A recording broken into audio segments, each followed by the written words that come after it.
सुरुवातीला तुम्हाला घ्यायचं नव्हतं महाग आहे म्हणून घ्यायचं नव्हतं.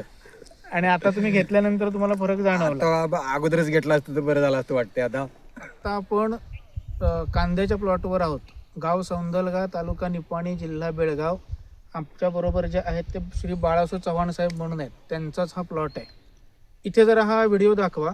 आता हा इकडचा जो प्लॉट आहे, हा इथला जो प्लॉट आहे, इथून इकडे हा प्लॉट आणि इकडचा प्लॉट माझ्या पायापासून इकडे, या दोन्हीमध्ये खूप तफावत जाणवते. हा जो प्लॉट आहे इकडचा, हा जर असा आपल्याला उजवा वाटतोय, तुलनेनं ह्या प्लॉटच्या तुलनेनं उजवा वाटतोय. मी आता चव्हाण साहेबांना विचारणार आहे की ह्या प्लॉटमध्ये नेमकं त्यांनी काय काय ट्रीटमेंट दिली आहे, कसं त्यांनी नियोजन केलं आहे. नमस्कार. नमस्कार. तुमचा हा प्लॉट आहे इथून इकडे, बरोबर? बरोबर. आणि हा दुसऱ्या शेतकऱ्याचा आहे, भाऊबंदाचा. ह्या प्लॉटची लागण तारीख एकच आहे का? एकच. लागण तारीख एकच.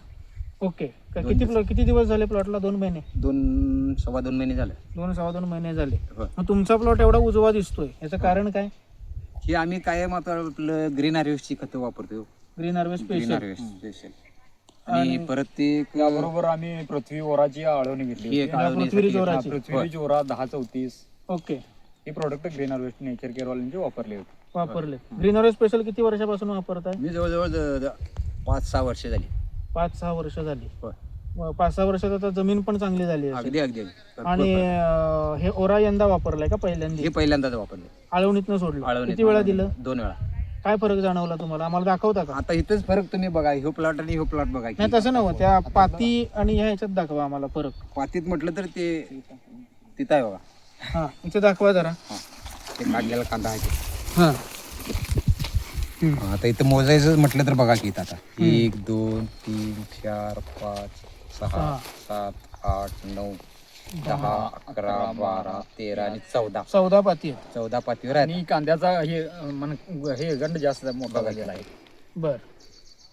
असं साधारण साईजला कांदा जास्त होणार. साईजला चांगलं होईल. साईज चांगली. म्हणजे दरवर्षीपेक्षा तुम्हाला म्हणजे ग्रीन हार्वेस्ट स्पेशल तुम्ही वापरताच आहात, पण पॉलिफॉस्फेटमुळे फरक जाणवला. अगदी 100% आहे. सुरुवातीला तुम्हाला घ्यायचं नव्हतं महाग आहे म्हणून घ्यायचं नव्हतं. आणि आता तुम्ही घेतल्यानंतर तुम्हाला फरक जाणवला. आता अगोदरच घेतला असतं तर बरं झालं असतं वाटते. आता मग आता काय उत्पादन काय नेहमीपेक्षा चांगलं येईल? 100% क्वालिटी येणार. तुमचं काय मत आहे साहेब? उत्पादन 100% वाढणार आहे. वाढणार. आणि रोग प्रतिकारक शक्ती पण प्लॉट मध्ये तयार झालेली आहे. पॉलिफॉस्फेट हे दोन्ही वापरल्यामुळे रोग याच्यावरती करप्या सुद्धा आला नाही तसा. बर. करप्या मवा काही नाही. म्हणजे फवारण्या वापरायलाच नाही. एकही रासायनिक रासायनिक फवारणीच करायला नाही या प्लॉटला. म्हणजे फॉस्फरसमुळे तुम्हाला रेजिस्टंट कॅपॅसिटी पण चांगली तयार झाली, प्रतिकारक शक्ती. पाती तसं कांद्याच्या पाती हार्डिंग आहेत. पाती ओके. पहिल्यापासून हार्ड झालेले आहेत पाती, आळवणी घेतल्यापासून. म्हणजे ते आवश्यक असतात तसं होणं. तुमचा हा प्लॉट आता इतका चांगला आलेला आहे. ग्रीन हार्वेस्ट स्पेशल तुम्ही वापरलंय, पॉलिफॉस्फेट वापरलंय. तुम्ही आता इतर शेतकऱ्यांना काय सल्ला द्याल? इतर शेतकऱ्यांना तसं त्यांनी पण रेग्युलर ग्रीन हार्वेस्ट स्पेशल म्हणा किंवा हे पृथ्वी जोरा 10-34 हे पॉलिफॉस्फेट गटाची ही यांची उत्पादनं नेचर केअरवाल्यांची वापरली पाहिजे. त्याच्यामुळं शेतीच्या मालाची क्वालिटी सुधारते, खर्चात बचत झालेली आहे आणि उत्पादन पण वाढणार आहे आणि क्वालिटी येणार. क्वालिटी 100% मिळणार. ओके. त्याच्यामुळे बाकीच्या शेतकऱ्यांनी पण वापरलेलं तर चांगलं आहे. हा फरक आपण इथे बघितला. खूप खूप धन्यवाद.